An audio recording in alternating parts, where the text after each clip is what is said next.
안녕하세요. 자, 오늘 3월 심화 이론반 개강일입니다. 오늘 날짜가 저희가 11일이죠.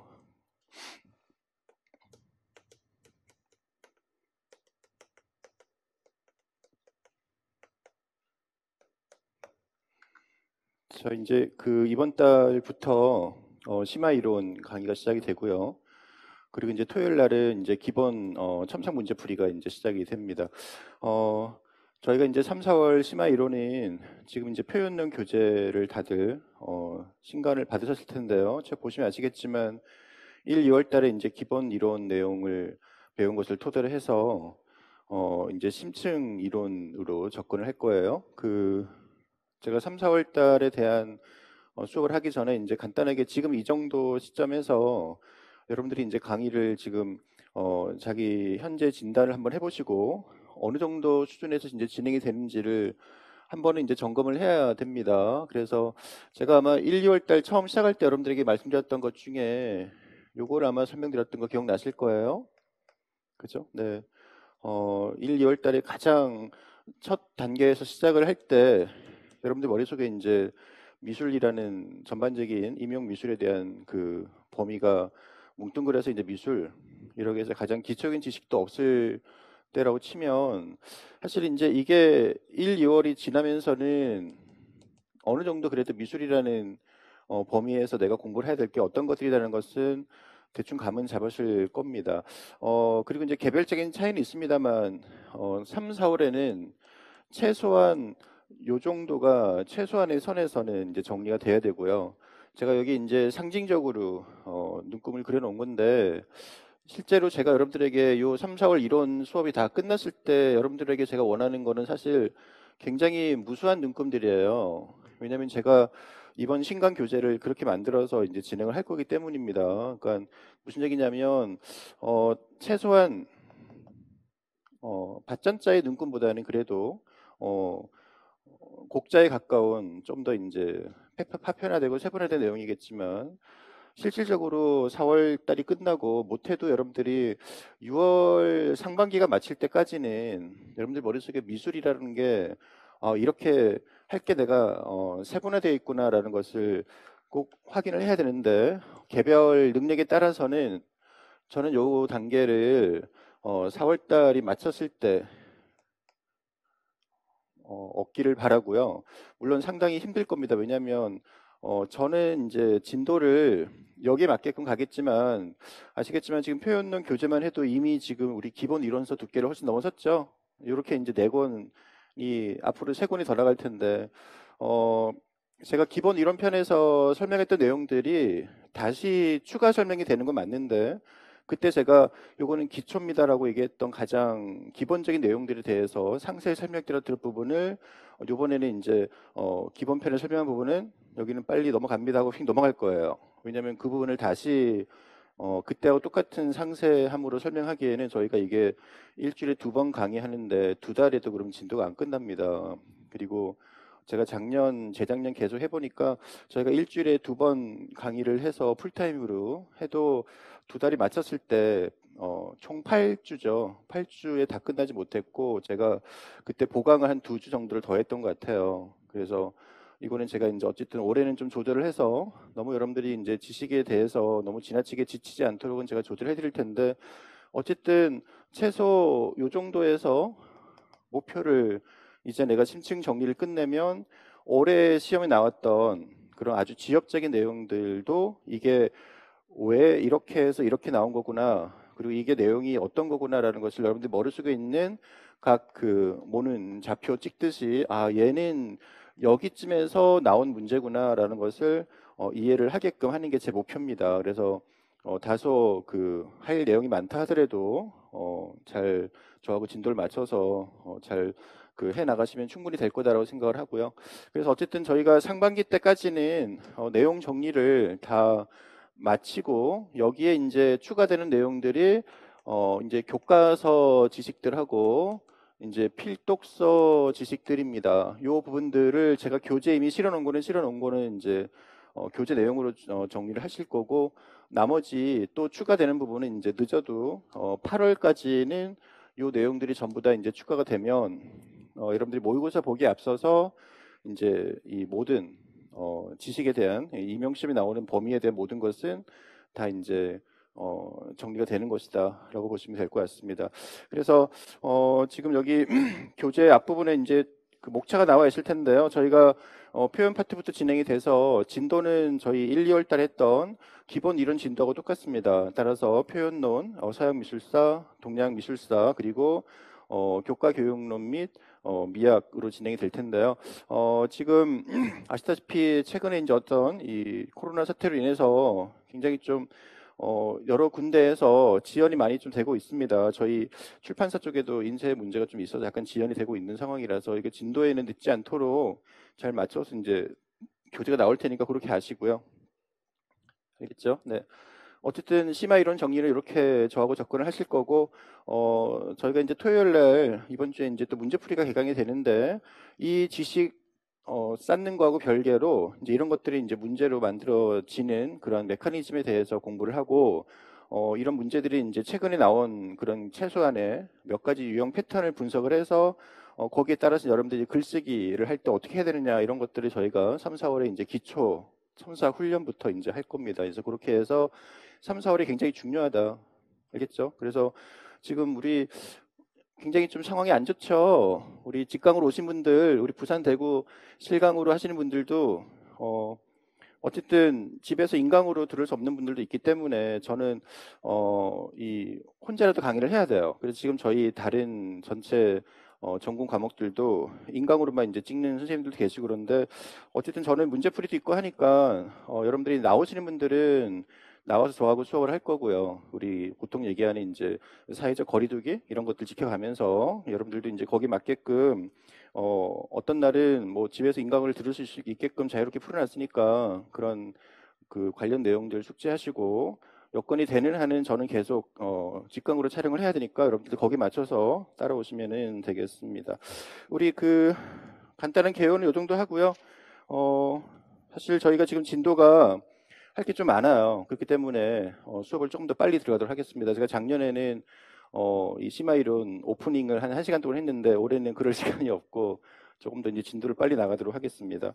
자, 다시 한번 강조하지만 혹시 제 심화 이론 요 수업을 기초 이론 지식 없이 혹시 듣는 분들이 계시다면 기본 이론 내용을 꼭 한번 다시 정독을 하시고 듣기를 권유를 드립니다. 그래서 제가 지금 임용 미술 시험에 나오는 모든 파트에 대해서 이제 굉장히 꼼꼼하게 상세히 가리키는 그 최종 단계 내용이 3, 4월 심화 이론이다라고 이제 명심을 하시고 교재 내용에는 1, 2월 달 기본 이론 때 했던 내용들도 다 실려 있어요. 그래서 제가 설명을 그때처럼 굉장히 자세하게 꼼꼼하게 하지 않을 뿐입니다. 어떤 부분에 대해서는 왜냐하면 1, 2월 달에 했기 때문에 그래요. 그래서 그런 부분들이 내가 이해가 안 된다. 나는 기초 이론을 좀 듣지 않아서 잘 모르겠다 하시는 분들은 교재 내용이 충분히 나와 있으니까 꼼꼼하게 정독을 하시고 제가 강조하고 자세히 설명드리는 심화 이론에 대한 부분들은 다시 또 새겨 들으시면서 필기하시고 복습하시면 되겠습니다.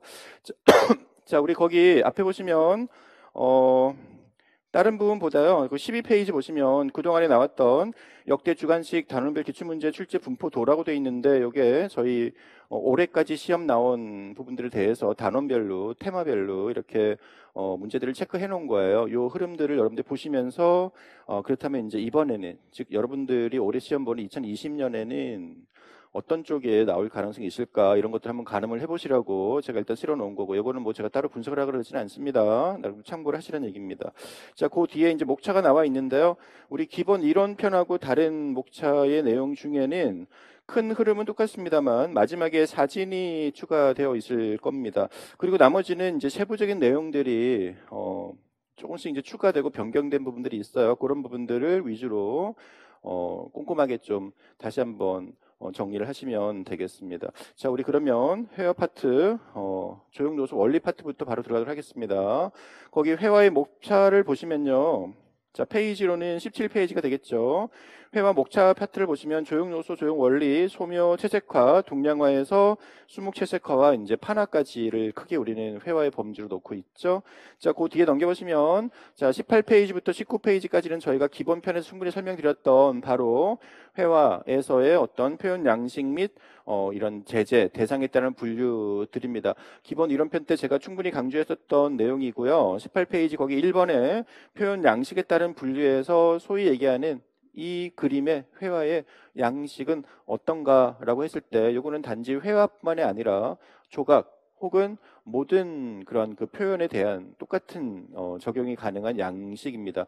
똑같이 사실적으로 그린 양식을 재현주의 혹은 사실주의라고 하고 색을 형태를 변형하거나 생략하면 어떤 그 기본적으로 추상적 혹은 형식주의라고 하죠. 자, 내 감정의 내면을 표현하면은 표현주의 혹은 감정주의라고 하고요. 꿈이나 잠재 의식을 표현하면 초현실주의로 하는데 이런 부분들에 대한 그림이 우측 페이지 나와 있는 바로 그러한 그림들입니다.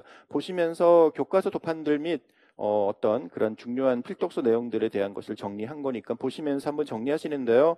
뭐 이거는 내용이 어렵지가 않습니다. 그죠? 그래서 이런 양식에 대한 것들을 가장 큰 범주에서 형식은 조각이냐 혹은 회화냐 혹은 2차원이냐 3차원이냐라는 틀을 얘기한다면 양식은 그런 틀이 아니라 표현에 대한 특징입니다. 사실적으로 그렸느냐 추상적이냐 단순화되어 있느냐 이렇게 해서 세 가지 혹은 네 가지로 보는 것은 그림과 함께 연결하시기를 바라겠습니다. 넘어갑니다. 자, 조형 요소와 원리 파트입니다. 조형 요소 원리 파트는 사실 최근에는 거의 안 나오고 있는 파트라서 제가 이제 다만 한 가지 우려하는 것은 여러분들 용어 사전이나 필독서에 보시면 조형 요소 원리 자체에 대한 그런 그 용어 개념들이 조금 지역적으로 나오는 몇 개들이 있습니다. 그런 것들을 최소화시켜서 기입형을 대비하는 정도로만 확인하시고 그리고 모든 개정 교과서를 비롯해서 그동안의 교과서에는 회화 파트 제일 앞에 보시면 항상 조형 요소 원리에 대한 도판들이 있어요. 이거는 여러분들이 뭐 헷갈리는 게 있다면 어떤 도판을 보고 문제 의도를 봐서 얘가 조형 요소 원리가 뭐다라는 것을 기입형으로만 골라 적을 수 있으면 됩니다. 역시 제가 기본 이론편 때 가장 중요하게 설명드렸던 거 기억나시나요? 조형 요소에는 크게 제일 위에 다시 한번 읽어 볼까요? 저희가 기본 이론편 때 설명한 부분에 대해서 제가 중요한 거는 여전히 똑같이 설명을 합니다만 그 상세하게 꼼꼼하게 시간 들여서 설명하는 부분에서는 이제 좀 차이가 있을 뿐입니다. 점, 선, 면, 형, 색 명암, 양감, 질감, 공간까지가 대표적인 조형 요소죠. 동양화에서는 농담, 여백, 낙관이 될 거고요. 조소에서는 대표적으로 구조 혹은 뼈대라고 합니다. 이렇게 해서 이제 각각의 특징이 맞게 대표적인 조형 요소가 나와 있는데요. 자, 이 중에서 이제 자 한번 쭉 보세요. 점, 선, 그 다음에 면. 자, 우리 기본 이론편 때랑 비교해 보시면 조금 더 용어에 대한 설명들이 좀 자세히 나와 있습니다. 형, 그리고 색. 그죠? 네, 그리고 명암, 양감, 질감, 공간까지가 조형 요소입니다. 자, 여러분들이 이제 여기서는 가장 어려운 것은 용어 사전용 개념들이 나왔을 때 얘가 어떤 단어냐라는 가로치기에 대한 대비만 하시면 되고요. 21페이지 모든 조형 요소의 최초의 요소인 점. 자, 제가 핵심적인 거는 줄을 그어놨어요. 자, 21페이지 볼까요? 모든 조형 예술의 최초 요소로 점이 나와 있는데 자, 점선면의 관계 부분은 우리 기본편에서 했던 그 내용입니다. 한번 줄만 그어두시고 기하학적인 정의로는 크기가 없고 위치만 가진다. 미술에서는 시각적으로 크기를 가지지만 그죠? 기하학적으로는 위치만 있다. 자, 그 밑에 도판이 나와 있는데 교과서에는 항상 이 야요이의 작품이 항상 나옵니다. 이 야요이 작품은 보통 이렇게 바탕 자체는 합성수지로 양감 있게, 그죠? 덩어리 있게 어떤 물체를 만들고, 거기에 검은색 점을 찍었는데, 어떤 교과서에서는, 의도에 따라서는 얘가 점이 어떻게 되고 있어요? 점점 커지고 있죠. 율동으로 같이 보기도 합니다. 그러니까 요소를 물을 때는 점, 그러니까 점이 되고요. 만약에 어떤 원리까지 묻는다면, 얘를 리듬 혹은 율동으로 보는 그런 교과서도 있다라는 점 명심하시고, 자, 어쨌든 그 밑에 보시면 박스 안에 있는 말 있죠. 이런 것들이 이제 기입형 대비해서 봅시다. 점 간의 인장력이라고 해서 인장력에 가로하시고요. 자, 한 점 부근에 또 다른 점이 놓일 때 처음 점에 집중되었던 주의력이 분산이 되나 점과 점 사이의 심리적 긴장이나 장력을 느끼게 되는 성질을 인장력이라고 합니다. 가로쳐기 준비해 두세요. 그 다음에 시력의 이도, 이거는 5글자 전체를 가로치세요. 두 점의 크기가 같지 않고 어느 한쪽이 더 클 경우에 주의력은 우선 큰 점에 쏠리고 그 다음에 큰 점을 작은 점으로 이행하는 원리를 시력의 이도라고 합니다. 여기에서 이제 우리가 시선의 흐름이 느껴지죠. 그래서 보통 구도 잡을 때 주제 부위와 중경, 원경에 따라서 크기의 차이를 두는 것이 이 시력의 이도의 원칙에 따라서 크기의 변수를 두는 것입니다. 그래서 어쨌든 이 두 개는 좀 비슷해 보이지만 좀 다른 문장이라는 거 명심하세요. 인장력은 크기하고 상관없이 어떤 점을 하나 찍은 상태에서 그 다음에 이제 점을 찍었을 때 이거에 대한 얘기고요. 시력의 이도는 크기 자체가 좀 다른 크기일 때에 대한 문제입니다. 그러니까 이 두 개는 개념을 좀 명확하게 하셔야 돼요. 한 점 부근에 또 다른 점을 놓았을 때 이렇게 크기에 대한 얘기 없이 점 부근의 위치, 즉 처음 점에 집중되었던 원래는 여기만 보고 있었던 주의력이 얘가 있으니까 얘도 같이 보게 된다는 얘기예요. 알겠죠? 주의력이 분산되는 거죠. 그래서 주의력의 분산 부분에서 얘기하는 것은 바로 얘는 인장력을 얘기를 합니다. 따라서 이 두 개 사이에 인장력이 생긴다라는 거고요. 얘는 크기에 따라서 우리가 시선을 여기서 이렇게 옮긴다라는 겁니다. 그래서 이도 크기가 같지 않고 한쪽이 클 경우에 주의력은 우선 큰 점에 쏠리고요. 그죠? 그리고 나서 다른 데로 간다라는 거니까 화살표의 방향은 정확하게는 이렇게 되겠죠. 우리가 먼저 얘를 본다라는 거죠. 두 개 중에서. 이렇게 보는 것이 아니라 먼저 얘를 보고 여기서 이렇게 간다라는 것입니다. 이게 바로 시력의 이도 이런 특징이죠. 그래서 우리가 구도 잡을 때 가장 기본적인 크기를 배치할 때는 주대 동소든 아니면 원소 군대든 간에요. 이런 크기 자체를 배치를 할 때 이런 이도를 신경을 씁니다. 자, 그게 두시고요. 자, 그 다음에 이제 점 됐고요. 선입니다. 선은 기하학적인 정의가 무수한 점들의 연속 이런 것을 체크하십니다. 모든 조형이 역시 기초고요. 양감, 음영, 방향을 암시한다. 그리고 개성을 나타내기도 한다. 이 개성이라는 부분은 점은 표현할 수는 없어요. 그렇죠? 이 개성을 나타내는데 가장 중요한 거는 선인데요. 만약에 하나를 더 되자 그러면은 색을 또 낼 수가 있어요. 어쨌든 선. 자, 특히 제일 밑에 두 번째 줄 미술에 있어서 색, 면과 함께 형태를 표현하는 중요한 수단으로서 표정을 가진다. 이 표정 부분이 선의 또 하나의 매력이기도 하죠. 선은 시각적 형태를 규정짓는 기본 요소로 움직임, 방향성 표정에 훨씬 용이하다. 자, 그 다음 내용들은 우리 기본 편에서 얘기했던 선의 특징들이니까 요거는 굳이 암기할 필요는 없습니다. 직선이 있고 곡선이 있는데 요거는 굳이 외울 필요는 없겠죠. 다만 우리가 유기적이라는 말이 나올 때는 가장 기본적으로는 유기적 선, 곡선이다라는 의미를 잘 명심하시면 되겠어요. 자, 그래서 그 밑에 도판들 우리 기본 편에 나왔던 똑같은 도판도 있고요. 추가된 것도 있죠. 뭐 김기창 씨라든가 그죠? 오브레라는 작가는 교과서에 가끔 나오는 철사를 이용해서 그 조각에서 기존의 틀을 깬 거예요. 만약에 이러한 철사를 형태선을 이용해서 철사로 어떤 대상을 만들었다 하면 요거는 분류 자체는 형식은 조각인데요. 요거는 기존의 양감 그리고 불투명한 무거운 괴량감 위주의 조각의 뭐죠? 어떤 그런 새로운 방식으로 진보적으로 표현한 겁니다. 투명하게 그리고 양감이 아니라 선으로 그죠? 자, 솔루잇의 벽화 같은 경우는 그죠? 우리 개념 미술 벽화이기도 하지만 요거는 만약에 요거는 문제 의도에 따라서는 색으로 갈 수도 있어요. 근데 항상 교과서에는 요게 선으로 나와 있다는 거 명심하시고요. 요게 색일 경우에는 대비가 느껴지죠. 어떤 대비가 느껴지세요? 바로 녹색과 빨간색인 대비는 보색 대비겠죠? 네. 자, 뭐, 그 밑에 한운정 씨라고요. 가끔 이제 한국 작가 중에서 아크릴릭으로 이런 국수 드로잉 같은 거 한 게 있을 텐데요. 요거를 특이하게 교과서에서는 국수 가락 선이 만화적으로 돼 있다라고 해서 유기적 선이라는 개념으로 해서 선으로 묻기도 합니다. 반면에 그 옆에 있는 고호의 풍경화는 사실적인 선이로서 유기적 선이고요. 한운정 씨의 국수 드로잉은 약간 만화적인 표현으로서 유기적 선인 거죠. 같은 선이어도 이런 차이가 있네요. 자, 면입니다. 자, 면은 공간을 구성하는 기본 단위 줄 그것에 그러니까 기본 단위란 말이 많이 나올 텐데요. 면은 공간 구성 기본 단위. 됐죠? 자, 이거는 2차원이다.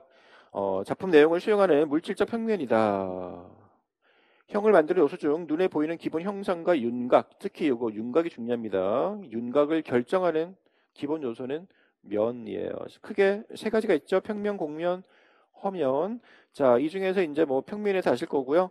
곡면에 단곡면과 복곡면이 있는데 밑에 보시면 레제 같은 경우는 입체파의 대표적인 튜비스트죠. 기억나십니까? 튜브처럼 그린다 해서 튜비스트. 바로 레제는 곡면 중에서 원통형처럼 한쪽으로만 돌아가는 거로 해서 단곡면인 반면에 그 옆에 들로네. 자, 들로네 오르피즘 작가 기억나시죠? 이 사람은 한쪽이 아니라 양쪽, 양사방 복곡면이라고 해서 바로 곡면에는 단곡면과 복곡면이 있다. 쉽게 얘기해서 이제 구 같은 게 복곡면이고요. 원추나 원통형 같은 게 단곡면이 되겠어요. 됐죠? 그 밑에 카이지만이라는 작가가 현대 작가인데요. 테이핑 작업을 하는 요 도판이 교과서에 가끔 실려 있는데요. 이런 거 나오면 그죠? 특이한 요거는 재료 자체를 우리 테이프는 일상 재료잖아요. 요거를 미술 매체로 썼다라는 거, 요거 일단 특이하고요. 또 하나는 조형 요소, 즉 면들로 이어져 있다 이런 겁니다. 면 기억하시고요. 됐습니까? 넘어갑니다. 자, 그 다음에 이제 형이에요. 자, 우리 기본 편에서 했던 내용들은 빨리빨리 넘어가기 때문에 잘 보시기를 바라고요. 자, 선이 구부러져서 끝이 만나면은 바로 형입니다. 선이 구부러져서 끝이 만나면 형인데 이 구부러져서 끝이 만나는 요거가 바로 윤곽이죠. 요 말을 다르게 얘기하면 그러면 그 윤곽 안에 있는 부분들이 전부 다 뭐예요? 면이 되는 거죠. 이해되세요? 네. 그러니까 선이 쭉 가다가 끝이 만났어요. 이렇게 만났다는 얘기죠. 그럼 얘가 윤곽일 테니까 그죠? 얘는 선일 거고요. 여기는 그럼 면이 되겠죠. 그럼 우리는 이렇게 했을 때 이 전체를 우리는 형이라고 합니다. 이런 관계가 있어요. 선이 쭉 가다가 만나서 끝이 만나게 되면 이게 결국 어떤 면의 윤곽인데 이 면의 윤곽을 우리는 형태라 그러잖아요. 이런 관계가 있네요. 선, 면, 형은 그런 관계가 있다라는 거. 뭐 어려운 내용은 아니고 그냥 이해를 하라는 의미에서 드린 설명입니다. 자, 계속 보겠습니다.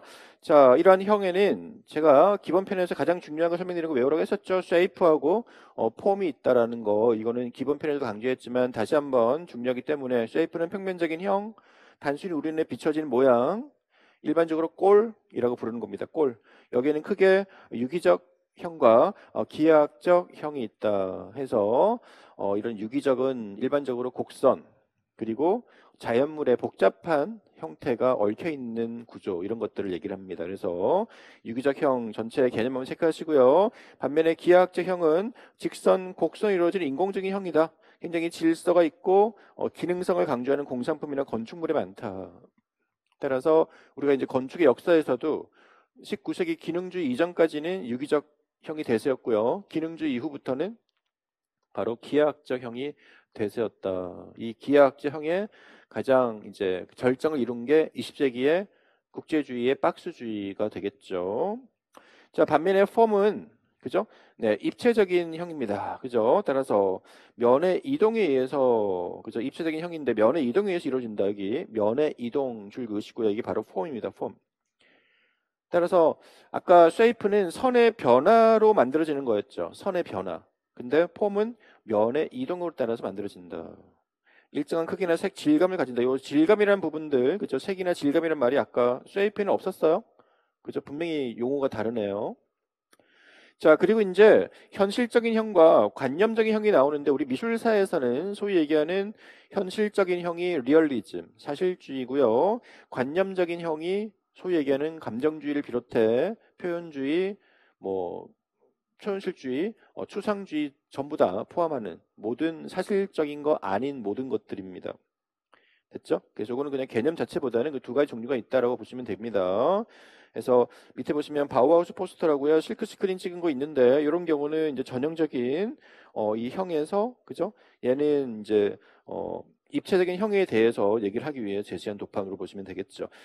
그 옆에 아르프의 양감을 강조하는 형 이런 경우도 포함이 되겠네요. 그 옆에 저드의 미니멀리즘 이런 경우는 역시 입체적인 형이니까 폼이겠죠. 클레 세네치오 형태 단순화해서 여기는 쉐이프인데요. 이 중에서 유기적입니까? 기하학입니까? 기하학적 형이 될 겁니다. 우측에 프랑켄탈러 이런 경우가 이제 관념적인 형이죠. 기출 나왔던 몬드리안의 유기적 형에서 기하학적 형으로 전환하는 것들 한번 체크해 두시는데요. 자, 우리가 형태 왜곡 기법에는 자, 요 교과서 심화 도판 이런 것들 제가 가끔 얘기를 할 겁니다. 교과서 분석에서 또 얘기를 하겠지만 교과서를 우리가 매년 똑같은 걸 할 수 없기 때문에요. 제가 교과서에 있는 것들 중에 외울 것들은 따로 실어놨어요. 아나모르포즈라고 해서 용어 어렵더라도 외워두시고요. 별표. 형태 왜곡 기법으로 아나모르포즈 이름이 어려울 때는 정말 많이 보셔야 돼요. 알겠죠? 한 수백 번이라도 외울 때까지 계속 외우시기 바랍니다. 형태가 왜곡된 이미지나 그러한 이미지를 만들어내는 기법, 한마디로 이제 형태 왜곡과 관련된 기법은 아나모르포즈.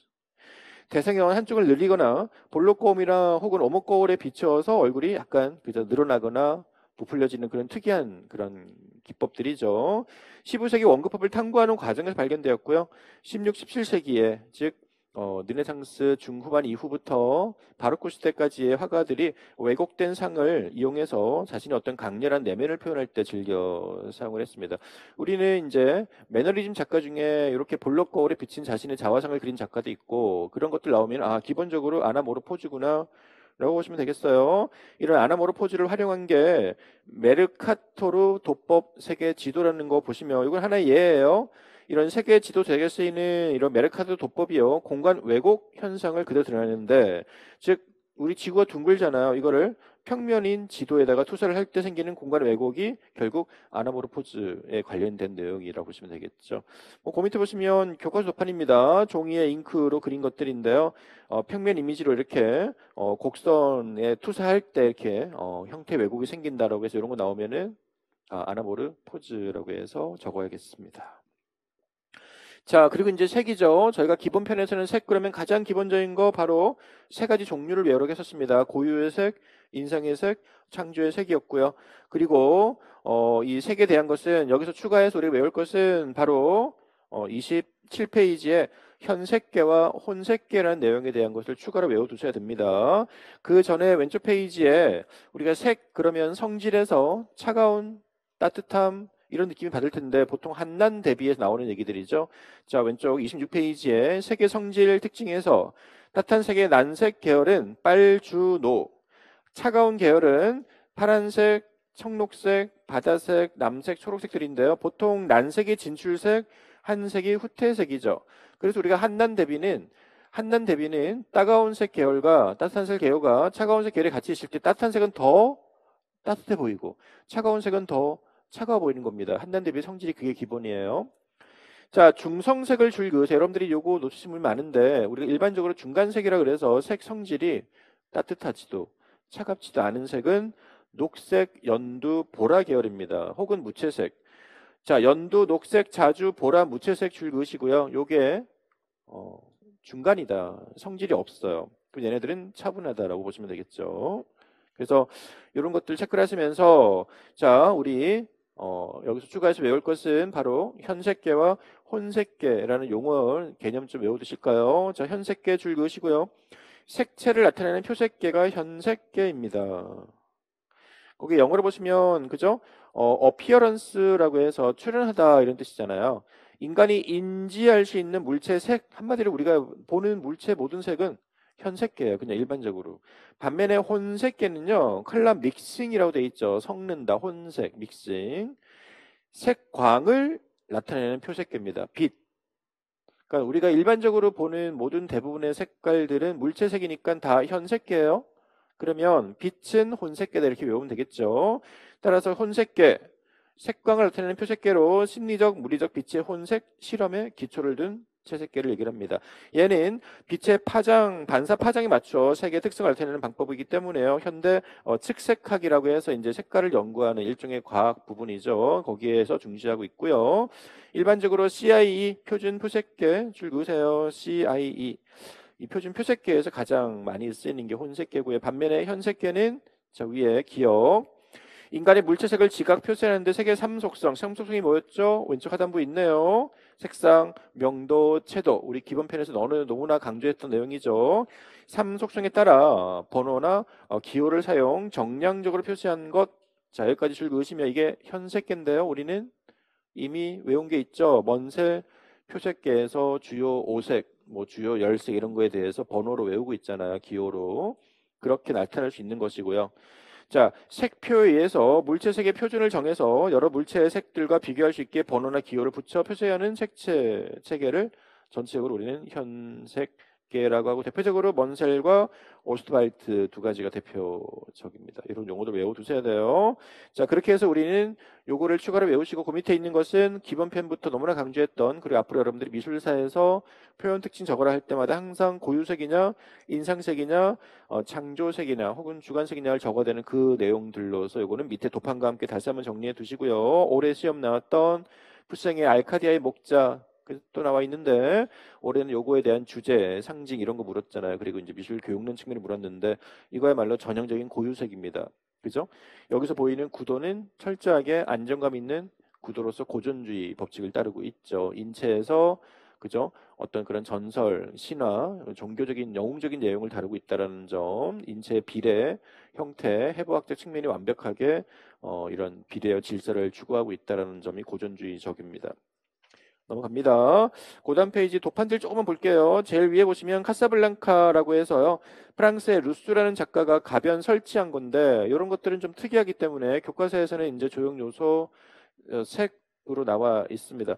그게 도판을 이제 다른 방향에서 본 게 바로 그 옆에 있죠. 비교해 보시면 이게 평면에서 채색한 게 아니에요. 그냥 전시 공간에 이렇게 설치를 한 건데, 어느 한 면에서 보면은 마치 우리 사각형의 평면으로 구성 색칠한 것처럼 보이지만 가보면은 그게 그렇게 보이게끔 이제 칠을 해놓은 겁니다. 알겠죠? 그래서 그런 거 특이하죠. 따라서 무채색의 공간에 강렬한 원색 세 개를 중앙에 배치해서, 실제로는 이제 중앙에 가보면 이렇게 듬성듬성 간격이 띄어져 있는데 어느 한쪽에서 딱 보면은 그냥 하나의 완벽한 평면으로 보이는 이런 특이한 작업도 있다. 드쿠닝 같은 경우는 그죠? 바로 표현적인 세계 되겠습니다. 드쿠닝인 추상 표현주의 작가였었죠. 자, 그리고 그 밑에 보시면 색채화가 호프만의 작품 3개 나와 있는데, 이 호프만 그러면 우리 또한 20세기의 대표적인 색면 추상 화가이자 이제 이러한 그 추상 표현주의에 영향을 또 주게 된 작가이죠. 이 사람 같은 경우는 대표적으로 색을 굉장히 적극적으로 쓰는데, 이 사람 색은 전형적인 바로 추상색, 즉 형식색이 되겠죠. 그래서 처음에는 자연의 단순화된 작업을 40년 초에 하다가 60년대 가면 완전 추상으로 해서 우리 흔히 얘기하는 이제 생면 추상 계열까지 확장이 됩니다. 대표적인 색채화가 호프만이고요. 자, 명암은 우측에 있는 색조라는 개념하고 같이 다시 한번 정리해 두시고요. 자, 빛에 의해 입체 표면에 나타나는 사물의 밝고 어두운 정도인데요. 우리 일반적으로 일루전을 나타낼 때는 꼭 중요한 거고, 현대 미술에서는 회화의 자율성을 위해서는 다 삭제시켜 나가야 될 것들이죠. 색조라는 개념 다시 한번 줄 그을까요?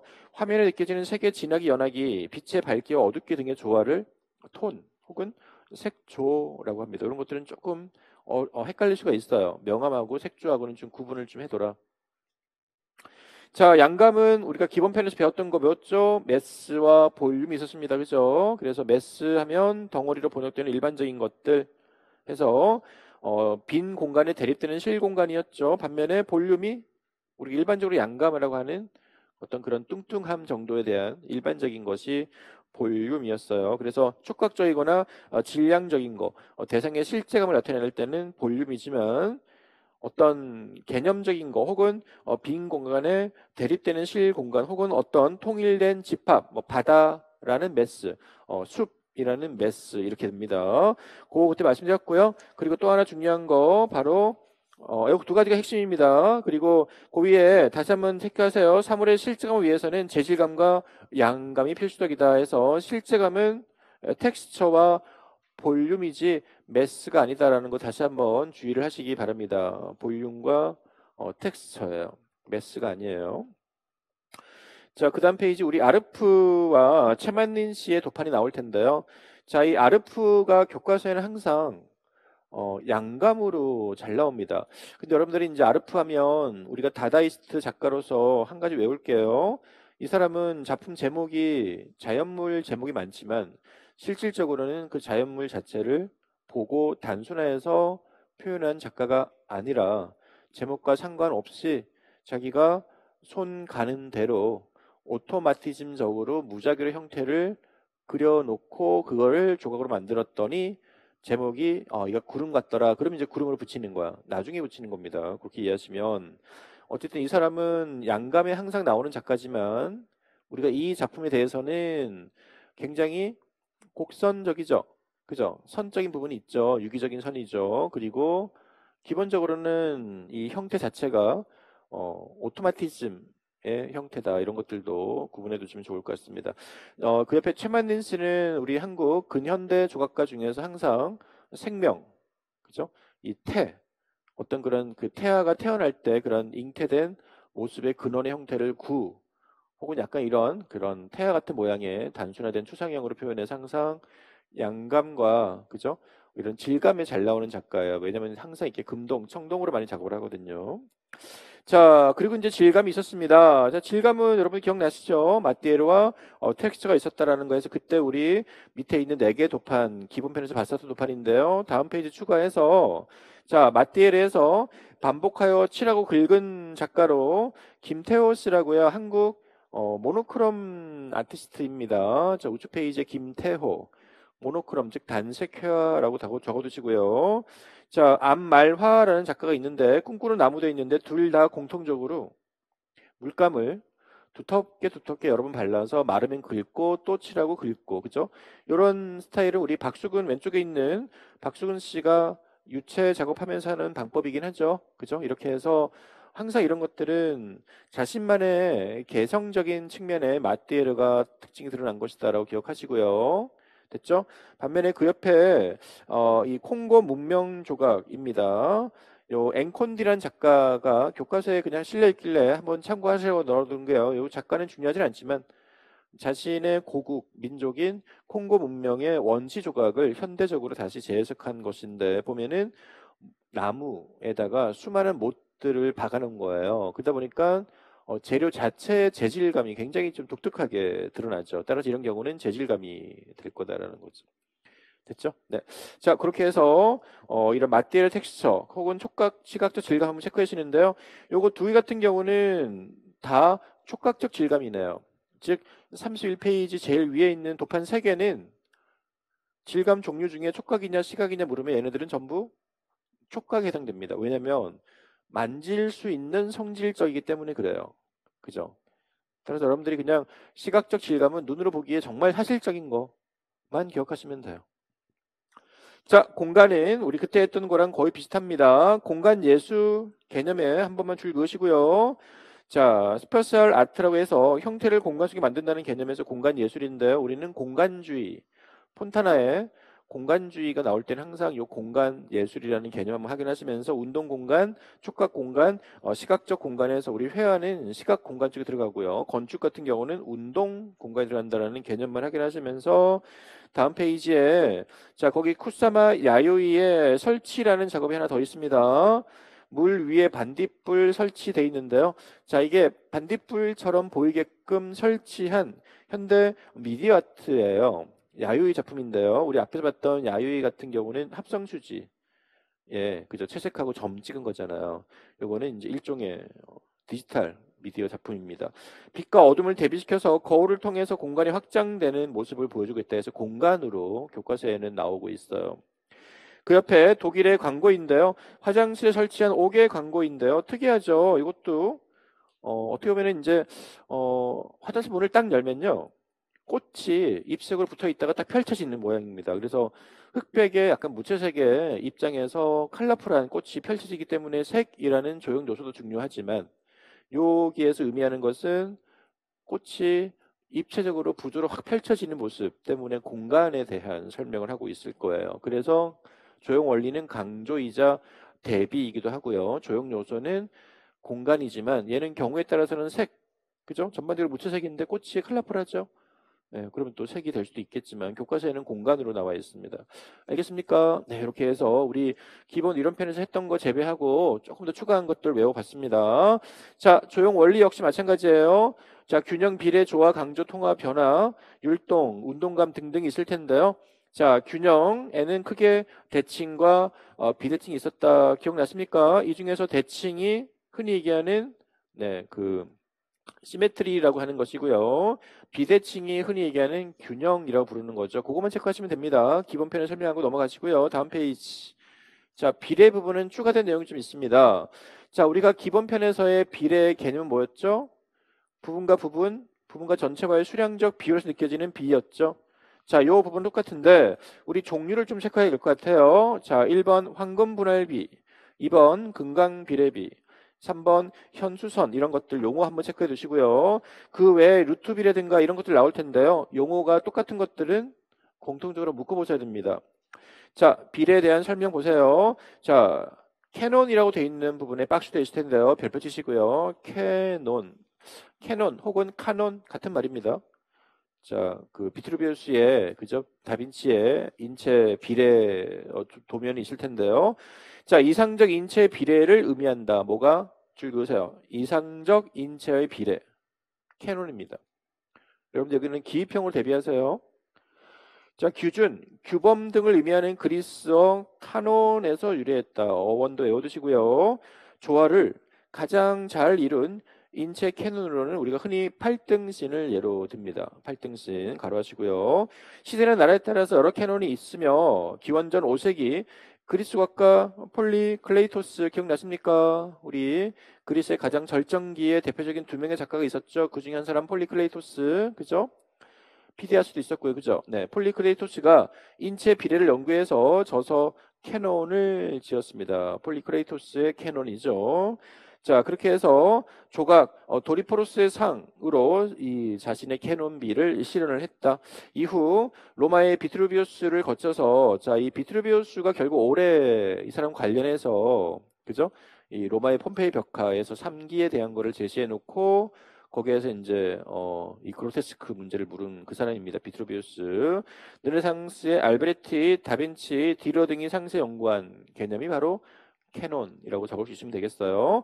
자, 요거 체크해 주시면서 이제 황금비라고 해서 골든 섹션. 자, 이 골든 섹션이라는 이름을 따서 우리는 20세기 초에 입체주의에 대한 역량으로 등장한 새로운 유파로서 황금 분할파라는 게 생깁니다. 그 황금 분할파가 바로 이 황금 분할비라는 개념을 입체주의로부터 더 확산시키면서 유파를 만든 거예요. 자, 줄 그으세요. 개념. 한 선으로 이등분하여 한쪽의 평방을 다른 쪽 전체 면적과 같도록 하는 분할비. 조금 이제 구체적으로 개념을 설명하면 요거고요. 그 밑에 앵무조개의 황금 비례율에서 가장 유명한 거 교과서에 잘 나오죠?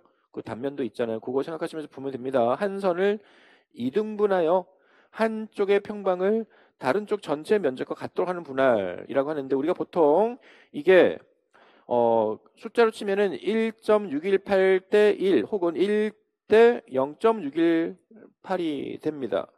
정확하게는 2분의 1 루트 5 플러스 가로 1입니다. 그죠? 이렇게 되는데 이게 그리스 때 발견하고 이후에 서구 미에서 가장 조화적이며 아름다운 비례를 여겨졌었다. 그리고 현대 가장 대표적인 건축가 르 코르비지가 이를 파보나치 수열 원리에 착안하여 자 피보나치 개념 역시 별표 용어들 외울 게 많아요. 피보나치 수열의 원리에 착안해서 인체 비례와 결부시켜서 그 유명한 시험에 나왔던 모듈 역시 가려하시고요. 여기 일명 황금 기준척이라고 부르는 게 모듈입니다. 이미 시험에 나왔죠. 를 고안했었습니다. 자, 피보나치 수열 첫 번째 항의 값이 0이고요. 두 번째 항의 값이 1일 때 이후의 항들은 이전의 두 항을 더한 값으로 이루어지는 수열을 피보나치 수열이라고 하는데 이 규칙이 황금비하고 굉장히 깊은 관계가 있다. 자, 그래서 그 밑에 보시면 파르테논 신전의 다양한 앵무족의 비율을 적용한 그런 그림들이 나와 있을 텐데 어느 쪽으로 하든 간에 바로 옆에 있는 앵무족의 황금 비율비가 적용이 되는 그런 그림을 보여주고 있어요. 한번 참고하시고 제일 밑에 에드워드 호퍼라고요. 자, 에드워드 호퍼 유명한 미국 풍경화가이자 그죠? 사실주의 작가인데요. 풍경을 그릴 때 항상 이렇게 앵무족의 황금 분할비를 적용해서 이렇게 해서 풍경의 구도를 잡으니까 어때요? 굉장히 구도가 안정감이 있어요. 그래서 이런 풍경화는 좀 익혀두세요. 이게 바로 어, 앵무족의 비율을 즉 적용해서 황금 비례를 만든 풍경화입니다. 그 옆에 모나리자 같은 경우는 워낙 유명한데요. 이것도 처음 보신 분들은 바로 손에서부터 머리를 돌아서 코, 입 쪽으로 가는 그게 바로 앵무족의 황금 비율 라인입니다.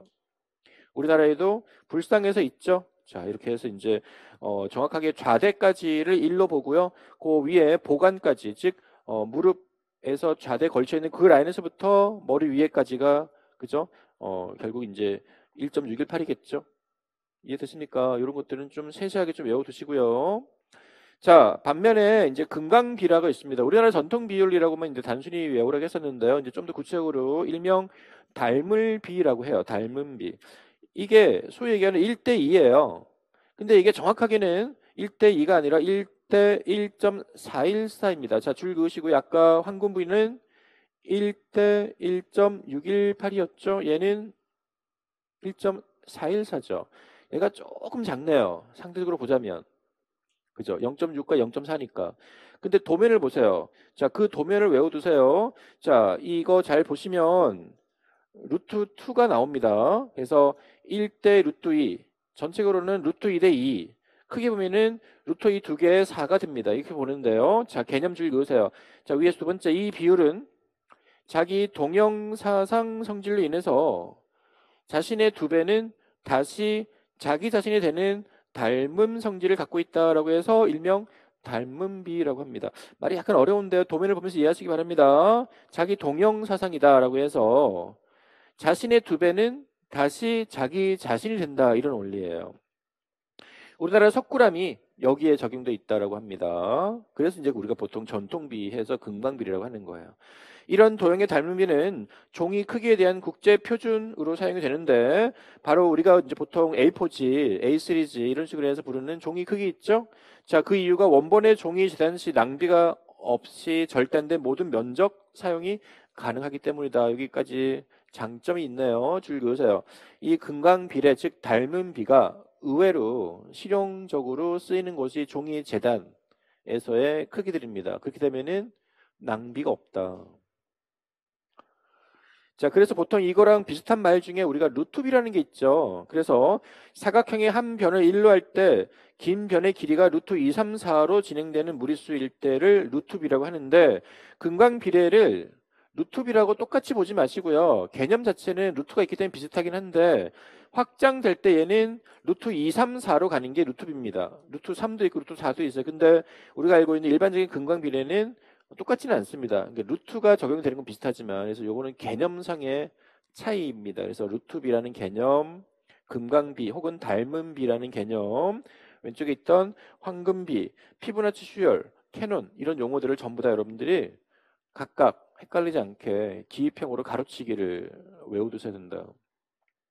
자, 현수선이라고 해서 교과서 도판입니다. 이런 것들 교과서에 이제 약간 심화로 제시가 될 때 여러분들 그걸 죄다 다 긁어 모아서 스크랩을 해서 외워두셔야 돼요. 그래서 현수선. 자, 우리나라 전통 건축미에 적용된 선인데요. 전선이나 목걸이처럼 각 부분의 굵기, 무게와 같은 줄을 양쪽 끝을 고정했을 때 아래쪽으로 쭉 쳐질 때 그 자연스러운 곡선인데요. 우리 밑에 예시가 나와 있죠. 경복궁 근정전의 첨화의 현수선, 빨간 라인입니다. 그거를 그림으로 옆에 이제 그래프처럼 표현한 걸 보시면 자, 거기에 이제 현수선의 굴곡이 차이가 있죠. 그죠? 그래서 이제 알파가 0.5일 때, 1일 때, 2일 때 해가지고요. 점점 완만해지고 있는데 이러한 알파 즉 A의 수치가 커질수록 이 선의 폭이 넓어져서 다시 얘기해서 빨간 선이죠. 가장 완만해져. 그죠? 이 A 수치가 변해도 항상 대칭이다. 이런 게 이제 현수의 특징입니다. 자, 그래서 얘는 꼭 중력하고 관련돼 있어요. 중력. 자, 다시 위에. 자, 3번 현수선의 세 번째. 줄 그으세요. 중력으로 생기는 선이다.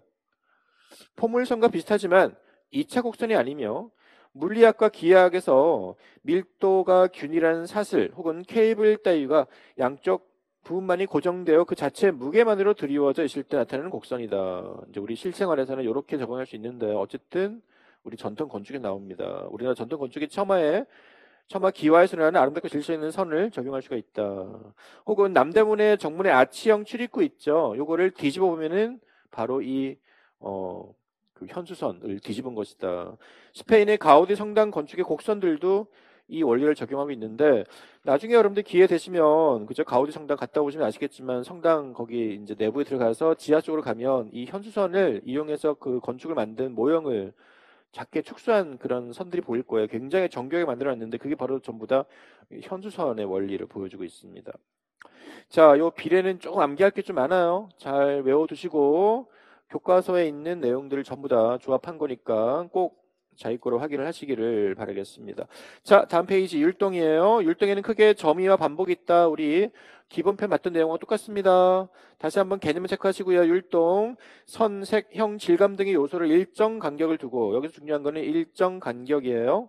체계적으로 배치할 때 일어나는 현상. 그러면 이제 움직임이 느껴진다라고 해서 밑에 도판들 체크해 볼까요?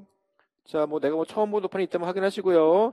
거기에 학생 작품 중에 수채로 그린 거 점이와 반복 구성이 되어 있는데 그죠? 이런 것들이 이제 굉장히 선들이 혹은 색들이 그죠? 점점 좁아지거나 작아지거나 이렇게 되는 것들로 봐서 우리는 점이와 반복을 이용해서 율동을 표현한 것이다. 제일 밑에 르베르그라고요. 집이라고 되어 있는 작품 보시면 굉장히 복합적으로 보이는 요소들이 반복되어 있어요. 리듬과 강조. 됐죠? 자, 요거 정도만 체크를 하시고요. 이 율동의 어떤 그런 수단으로 네 가지가 있는데 점이 반복, 방사, 연속이 있지만 방사나 연속은 그냥 그 중에 하나로 수단이다. 종류가 아니라. 그래서 우리는 방사, 연속보다는 점이가 가장 많이 쓰이는 반복과 점이가 가장 많이 쓰이는 요소입니다. 자, 강조. 제가 강조할 때 여러분들이 한 가지만 주의라고 했죠. 강조와 대비만 구분할 수 있으면 된다라고 했는데 강조와 대비를 구분하는 가장 일차적인 요소는 그 비율이에요. 만약에 양쪽이 대조되는 양쪽의 성질이 비슷하거나 크게 같을 때는 그냥 대조로 가시고요. 어느 한쪽이 유독 좀 더 두드러진다. 그죠? 크기가 크든 색깔이 강하든 뭐 요소가 작든 간에요. 그러면은 강조로 가시는 게 낫습니다. 그래서 밑에 있는 도판들 중에 뭐 대부분은 다 대비인데요. 이 대비 자체를 의도를 할 때는 강조를 의도를 할 때는 뭔가 설명이 부연 설명이 있을 겁니다. 그러니까 여러분들이 요거는 굳이 지금 당장 구분하지 마세요. 왜냐하면 강조 속에 대비가 있기 때문에 그래요. 알겠죠? 그래서 대부분의 대비는 그 자체를 강조해 줍니다. 그런데 만약에 밑에 있는 것 중에 클레 황금 물고기 있죠. 자, 걔는 그 옆에 있는 고호나 인디아나, 특히 인디아나랑 비교해 보세요. 인디아나는 도색 대비가 면적이나 이런 것들이 비슷합니다. 로브라는 글자 자체가 그저 보색 대비에 의해서 나타나고 있는데 배경의 비율과 글자의 면적 비율이나 이런 것들이 형태만 다를 뿐 비슷해서 얘는 그냥 대조 혹은 대비라고 볼 수 있는데 클레 황금 물고기는 가운데 딱 정중앙에 물고기 노란색의 황금 물고기가 하나가 딱 박혀 있어요. 얘는 시선이 거기로 집중될 수밖에 없는 거죠. 그래서 얘가 교과서에는 대비라고 되어 있지만 문제 의도에 따라서는 강조가 될 수밖에 없다라는 거죠.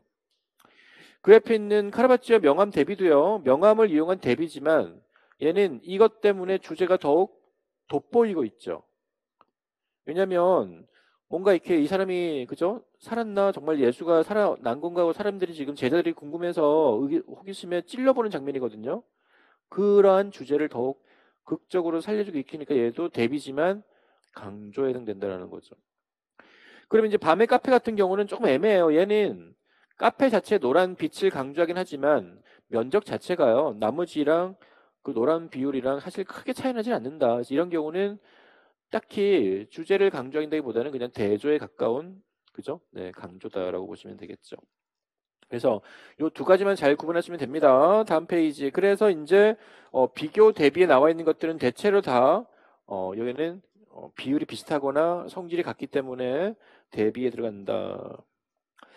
자, 됐죠? 그 다음에 이제 집중은 넘어가시고요. 조화에는 유사 조화와 대조 조화가 있고 형태적으로는 정적인 조화와 동적인 조화가 있는데 가우디의 9.1 공원 같은 경우 보시면 전형적으로 그죠? 유사 조화를 바탕으로 해서 굉장히 동적인 조화를 갖고 있습니다. 교과서에서는 요거 가우디 작품 하면 항상 이러한 그 다양한 곡선들이 어울려져서 절대 가우디 작품은 똑같은 선이 없어요. 다 다른 변화 있는 선인데 너무나 잘 어울린다. 그리고 가우디는 특히 요 밑에 있는 가우디의 9일 공원은 어떤 교과서에서는 요게 버려진 타일을 붙여서 모자이크처럼 이제 만든 그런 재활용이 돋보이는 공원이다라고 얘기를 하기도 해요. 그러면 그때 타일들은 모양들, 크기들이 다 달라요. 이거를 다 붙인 거죠. 모자이크처럼. 따라서 거기에 따른 또 조화가 돋보입니다. 그 재활용에 대한 것도 기본적으로 체크해 두시고요. 그런데 색깔은 워낙 화려하죠. 다양하고. 그렇기 때문에 절대 이 사람 거는 규칙적이지도 않고 기하학적이지도 않다. 따라서 절대 정적인 조화는 안 되고요. 동적인 조화다. 특히 이 사람은 소재를 항상 식물이나 동물이 따오잖아요. 그죠? 그리고 이제 원리 측면에서도 굉장히 유사한 것들이 모이는 것보다는 그죠? 어떻게 보면 좀 서로 다른 것들이 모여있기도 하죠. 그런데 잘 어울린다라는 거죠. 그러니까 유사 조화와 대조 조화가 같이 들어있긴 하지만 조금 더 비슷한 성질의 요소를 서로 작용했다라고 하면서 타일들이라는 성질은 비슷하지만 형태가 다 다르기 때문에요. 거기다가 굉장히 색깔들이 화려하고 또렷또렷하기 때문에 또한 대조, 분명하고 극적인 명쾌함을 주는 대조 조화가 드러난다. 알겠습니까? 자, 우측의 동세, 무브먼트라고 해서 우리 그때 배웠던 내용이 결국은 그냥 넘어갑니다. 변화 통일도 마찬가지고요. 수판웅이라는 개념 다시 한번 확인하시면서 조형 요소가 상호 결합할 때 어떤 긴장감으로 주목 효과를 준다면 바로 수판웅이 되겠어요. 아까 제가 칠판에 두 개의 점을 찍어 놓고 큰 점을 찍으면 시선이 큰 점으로 간다 해서 저거는 시력이 이도인데 이것도 크게 보시면은 결국 큰 점이 작은 점보다 크기 때문에 시력의 이도가 생기는 건데 이것도 결국 크게 보시면 수판웅이에요. 왜냐하면 얘도 조형 요소 점이라는 게 서로 다른 성질로 긴장감을 주잖아요. 그럼 얘도 크게는 수판웅적이다라고 볼 수는 있어요. 긴장감이 생겼죠 이미. 물론 우리는 여기에서 먼저 볼 것은 시력의 이도지만 알겠죠? 이게 됐습니까? 네, 그렇게 해서 여러분들이 조형 요소 원리인데요. 저희가 기본 편에서 얘기했던 내용들은 제가 빨리 넘어갔고요. 혹시라도 제가 아까 얘기했듯이 기본 정리가 좀 약하다 하신 분들은 거기 꼼꼼하게 지나간 내용들 한번 읽어보시면 되고요. 아까 제가 추가로 이제 심화해 설명드린 것들은 특히 비례 같은 것들에 대한 용어들, 그죠? 그리고 이제 어떤 그 조형 요소에서 특정 기입형 대비한 용어들을 좀 정리해 두시기를 바라겠습니다. 자, 우리 잠깐 쉬었다가 하겠습니다. 10분간 휴식.